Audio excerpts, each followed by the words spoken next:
హరే కృష్ణ. అందరూ ఒక్కసారి రెండు చేతులు. హరే కృష్ణ హరే కృష్ణ కృష్ణ కృష్ణ హరే హరే, హరే రామ హరే రామ రామ రామ హరే హరే. భారత్ మాతాకి. చాలా ఆనందంగా ఉంది. బంగారయ్య శర్మ గారు మనకి ఈ భాగ్యాన్ని ఇచ్చారు. మనందరం ఇటువంటి ఉద్దండుల నుంచి వినేటువంటి భాగ్యం మళ్లీ మళ్లీ మనకు లభిస్తుంది. అది తెలుగువారిగా మన అదృష్టం. ఎందుకంటే ఇందాకే చెప్పారుగా పద్మనాభుడి యొక్క చరిత్రలో ఆ ఆవుకి గడ్డి ముళ్ళై గుచ్చుకుంటుందని. అలా కాకుండా ఈ తెలుగు నేల మీద పుట్టినటువంటి ఎందరో మహానుభావులు ఎంతో జ్ఞానాన్ని మనకి రచనల రూపంలో కావచ్చు, ప్రవచనాల రూపంలో కావచ్చు ఇస్తూ ఉన్నారు. ఆ అమృతత్వాన్ని, ఈ తతక్కిం విషయం నేను కూడా అంటే పాంప్లెట్ లో చదివాను. ఏమిటిది అనుకున్నాను. ఇప్పుడు ఏమిటో ఇది ఎంత అద్భుతంగానో అసలు అది. ఇంకంటే మరి సినిమా మాట మాట్లాడకూడదు కదా అని తత్వం విషయంలో ఎవరు కొడితే ఎవరు చెబితే బాగా దిగుతుందో అదే గరిపాటి గారు నొక్కి చాలా అద్భుతంగా మనం ప్రశ్నించుకోవాలి. మళ్లీ మళ్లీ నాకు వారు చెప్పిన వారిని మిస్ అయిపోయాను. ఈ 4 నెలల్లో 3 సార్లు మిస్ అయిపోయాను. చాలా కార్యక్రమాల్లో వారు చిత్తూరులో వారు వెళ్లిపోయిన తర్వాత తర్వాత ఇంకా ఎక్కడో నంద్యాలలో నేను వెళ్లిన తర్వాత మర్నాడు వారు రావడం. సో ఇవాళ మా భాగ్యం, మా బంగారయ్య గారు ఇచ్చిన భాగ్యం, శంకర్లు వారు మనకు అనుగ్రహించిన భాగ్యం. వారి కంఠం నుంచి ఈ తతక్కి మనం విన్నాం. మనం చేసే పనిలో దీన్ని గుర్తుపెట్టుకుని ఒక్కటి చెప్పాలనిపిస్తుంది. అది ఏమిటంటే పరిశీలన చేయమని వారు మనకి నొక్కి నొక్కి చెప్పారు. గరిపాటి నరసింహరావు గారు ఏంటంటే సీతాదేవి అలా చేసింది. రావణాసురుడు నేనెవరో తెలుసా అంటే అవును బాగా తెలుసు మాకు, నిన్ను 4 రోజులు ఒక ఆయన జైల్లో పెట్టాడు కదా అంది. ఎవరు పెట్టారు జైల్లో? కార్తవీర్యార్జున్. ఆ కార్తవీర్యార్జున్ని అన్ని బాహువులు నరికినటువంటి పరశురాముణ్ణి నిలువరించిన వాడు నా రాముడు వచ్చి నిన్ను కూడా నిలువరిస్తాడు, నిన్ను వేసేస్తాడని అచ్చదెల్లు. అంటే ఆవిడ ఒక్కతే ఉంది సీతాదేవి, ఎవరు లేరు వెనకాల. కానీ ఆవిడ పరిశీలన చూడండి. రాముడు వస్తాడు, రక్షిస్తాడు. అలా మనం కూడా ఎటువంటి స్థితిలోనూ మరి తత్వం చారిటబుల్ ట్రస్ట్ వారి దగ్గర కూర్చుని వినడమే కాదుగా, తత్వం కూడా ఎక్కాలిగా. ఆ తత్వం ఎక్కితే మనం కూడా రామదాసు గారి లాగా ఇందాక అసూయ కూడా వదలక్కర్లేదని ఎంత బాగా చెప్పారండి. అది అసలు అది హార్ట్ టచింగ్ అనమాట. ఎవరిని చూసి అసూయ పడాలి. అది అసలు అలా తత్వం ఎక్కడం అంటే బంగారేశ్వరం గారు చెప్పినట్లు మనకి అది ఎక్కించడం, అర్థం అయ్యేలా చెప్పడం. అంటే ఆయుర్వేదంలో కటు అంటే తెలుసుగా చేదు, మరి తీయగా మెత్తగా చెప్పరు. ఎందుకంటే తండ్రి మేస్తారు కదా, మేస్తారు ఏం చేస్తారండి? బెత్తం దెబ్బలు పడతాయి ఖచ్చితంగా. చిన్నప్పుడు మేమైతే మమ్మల్ని కొట్టే బెత్తాన్ని మేమే తెచ్చేవాళ్ళం. అలా తెచ్చిన వాళ్ళు ఎవరు ఉన్నారా? మమ్మల్ని కొట్టి అది విరిగి అది చూడండి. అదృష్టవంతులు మనం అందరం, అదృష్టవంతులు. మన టీచర్లకి మనం గట్టిగా ధన్యవాదాలు చెప్పుకోవాలి ఖచ్చితంగా. ఎందుకంటే మనకే బెత్తం తెమ్మని మన్ని కొట్టి అది విరిగిపోతే మళ్ళీ ఒరే మంచి పేక బెత్తం దేరా ఏమన్నా ఉందా? అదేంటది ఏనుగుకి అంకుశాన్ని అదే తెచ్చిస్తుంది అలాగా. సో కాబట్టి మనని ఆయన ఒక టీచర్ గా మనం ఫ్యూచర్ లో మళ్ళీ ఏ క్రీచరో కాకుండా ఉండడానికి ఇంత బ్రైట్ గా చెప్పి తత్వాన్ని ఇంత లైట్ గా ఈ లైట్ల మధ్యలో మనకు అర్థమయ్యేలా చేసినందుకు మనం వారికి మళ్లీ మళ్లీ కృతజ్ఞతలు చెప్పుకుంటూ ఈ అవకాశం మనకిచ్చినటువంటి ఆదిశంకర్ల వారి యొక్క ఈ భక్తి సమాజం, ఈ తత్వం చారిటబుల్ ట్రస్ట్, బంగారం లాంటి హృదయం ఉన్నటువంటి బంగారేశ్వరం గారికి అనేక అనేక ధన్యవాదాలు. ఇంకొక మాట చాలా మంచి పోలికి పోల్చారు గరిపాటి వారి గురించి. ఏంటంటే అంటే బంగారేశ్వరం గారు బంగారమే కదా, ఉట్టి ఎత్తులో ఉంటే కృష్ణ భగవానుడు దాన్ని ఎత్తులు వేసుకుని పేటలో ఇంకోటో వేసుకుని దాన్ని తీసి అందరికీ పెట్టినట్టుగా ఈ తత్వం ఈ తత్వాన్ని మీరు గమనించండి. గరికపాటి నరసింహారావు గారు ఎన్ని విన్నాము, మనం వింటూనే ఉంటాం రోజు. అవన్నీ చాలా, అది అమ్మ కలిపి పెట్టినటువంటి చిన్నపిల్లవాడి పెట్టినంత చాలా గోరుముద్ద.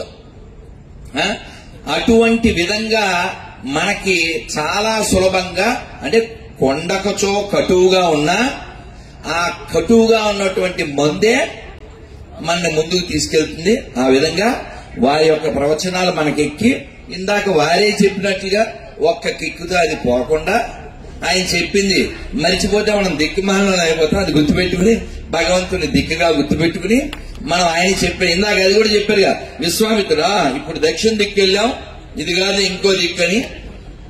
అంటే మనం వినడం చాలా ప్రధానం. అందుకని చెప్తున్నా, మళ్ళీ మళ్ళీ మళ్ళీ మళ్ళీ వింటూ ఉండాలి.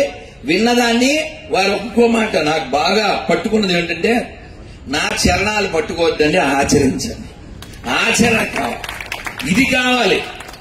ఊరికే నేను ఇప్పుడు రాగానే ఎవరో ఈ కాళ్ళ మీద పడే అలవాట్లు బాగా ఉంటాయి కదా మనకి, పుణ్యం కాన్సెప్ట్. నన్ను ముట్టుకోకండి, నేను సాక్స్ వేసుకొద్దాం అనుకున్నా, బాగుండదని వేసుకున్నా. కానీ ఎవరు అదృష్టం, ఈ ముట్టుకుంటే ఏదో వచ్చేస్తుంది, పట్టుకుంటే ఏం పట్టుకోవాలి? ఆ చెప్పింది పట్టుకోవాలి. ఆ చెప్పింది పట్టుకుంటే, అది మనని పట్టుకుంటే మనం ఆయన్ని పట్టుకుంటాం. మళ్ళీ ఈ శరీరాలు ఏవి మనకు రాకుండా ఉంటాయి. అందుకని ఆ చెప్పింది విందాం, ఇలా ఆనందంగా ఉందాం. శంకరుల యొక్క కృపని మనం పొందుదాం. జయ జయ శంకర, హర హర శంకర. వారిని ఒక్కసారి శిరస్త్రాణంతో. ఇది నాకు రెండోసారి దక్కిన భాగ్యం. ఆ శంకరుల జయంతి 2022 కదా నేనేంది మనం అక్కడ నాంపల్లి స్టేషన్ గ్రౌండ్స్ ఎగ్జిబిషన్, అక్కడ మాకు మరోసారి అటువంటి విజ్ఞాన గనిని, అంటే వారికి అవార్డులు అవి చాలా చిన్నవి, సాగర ఘోష.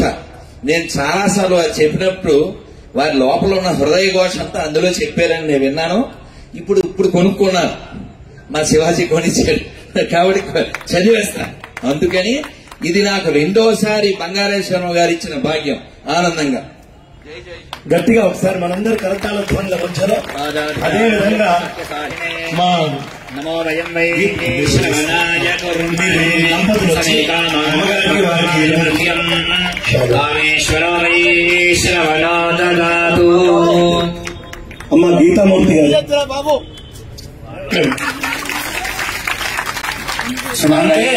అలాంటి ప్రేక్షకులే కావాలండి.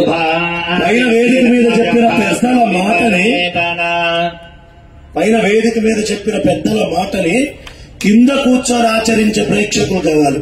అది వారు ఒక ఆదర్శం మనకి. ఎవరైనా తెలియకుండా తీసినా అలా ఆపాలి. ఇరువురు యువా సువాసాః పరివేతాగాత్ సౌశ్రేదాన్ భవతి జాయమానః త్వంధీరాసః కవయ ఉన్నయంతి స్వాధియో మనసా దేవయంతః.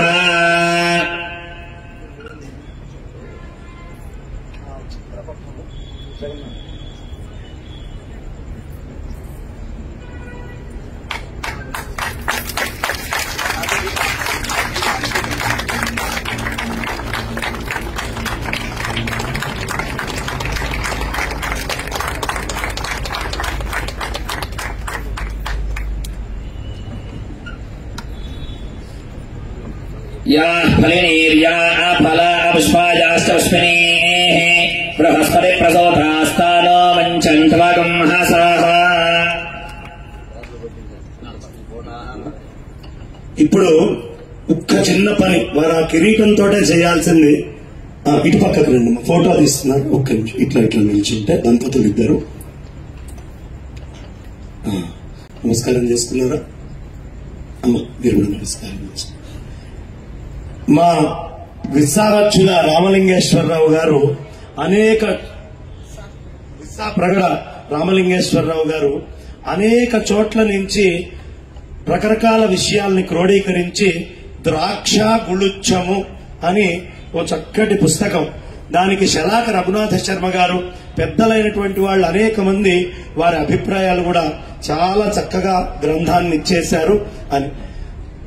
పెద్దలకి నేను చూపించలేదు, కానీ శలాక రఘునాథ శర్మ గారు దానికి అభిప్రాయం రాశారు అనే మాట నాకు బ్రహ్మశ్రీ గరికపాటి నరసింహారావు గారికి వారు అంగీకరిస్తారు, ఎందుకంటే మహాపండితులు.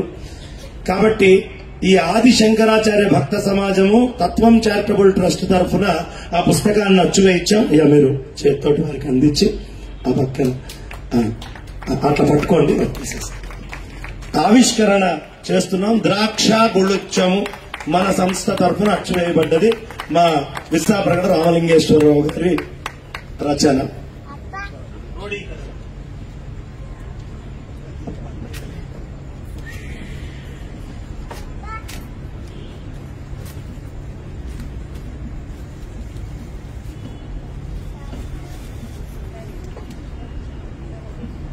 జయ జయ శంకర జయ జయ శంకర జయ జయ శంకర జయ జయ శంకర జగద్గురు శంకర జయ జయ శంకర జయ జయ శంకర జయ జయ శంకర జయ జయ శంకర జయ జయ శంకర జయ జయ శంకర హర హర శంకర హర హర శంకర హర హర శంకర జయ జయ శంకర హర హర శంకర జయ జయ శంకర నమః పార్వతీపదయే హర హర మహాదేవ. అమ్మ, ఈ వేదిక మీద ఒక్క మాట. ఎప్పుడూ మనం బయట వేరే చోట్ల కార్యక్రమాలు చేసుకునే వాళ్ళం, ధైర్యంగా ఇక్కడ కార్యక్రమం చేసుకుంటున్నాము అంటే దానికి ఒక విశాల హృదయం ఉన్నటువంటి మహానుభావుడు కారణం. ఆయన పేరు రమేష్ గుప్తా గారు. ఈ స్థలం అంతా కూడా చక్కగా మనకి ఇట్లా ఇన్ని కార్యక్రమాలు చేసుకోవడానికి ఏర్పాటు చేసిన వారు. గట్టిగా ఒకసారి కరతాళ ధ్వనులతో ఆనందాన్ని తెలియపరుచుకుంటూ, అట్లాగే మా సంస్థ ఒక సభ్యులు సతీష్ గారు ఎక్కడున్నారు నాకు కనిపించలేదు దాని నుంచి. సతీష్ గారు అయితేనేంటి, అందరికీ కూడా అనేక ధన్యవాదాలు. ఆదిశంకరాచార్య భక్త సమాజం ఈ మెంబర్స్ అందరికి కూడా చెప్తూ, చక్కగా ఈ వ్యవస్థ మొదటి నుంచి అనేక మంది కార్యకర్తలు పనిచేస్తే తప్ప ఇది కాలేదు. అందరికీ మా పెద్దలు గురు సమానులు అయినటువంటి గరికపాటి నరసింహారావు గారు సాక్షిగా కృషి చేసిన ప్రతి ఒక్కళ్ళకి ధన్యవాదాలు తెలియపరుస్తూ, మా సిద్ధార్థ శర్మ గారికి చక్కగా యజ్ఞం ఎంత శ్రద్ధగా చేస్తున్నారంటే అమ్మా, పురోహితులు ద్రవ్యం కోసమో ధనం కోసమో చేస్తారు, ఆయన అసలు దాని దేనికోసమో చేయట్లేదమ్మా.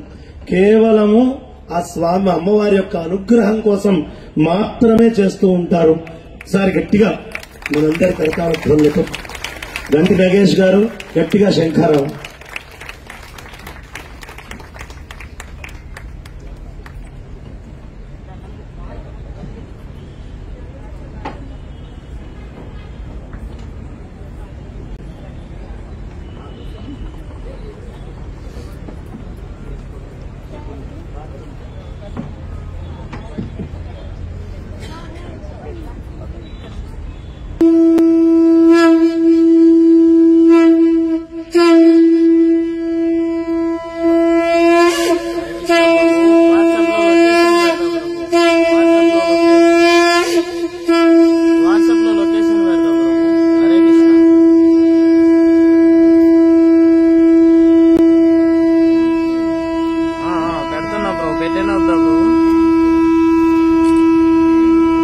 లొకేషన్ దగ్గర ఉన్నాం బ్రో, వాట్సాప్ లో లొకేషన్ పెడతా.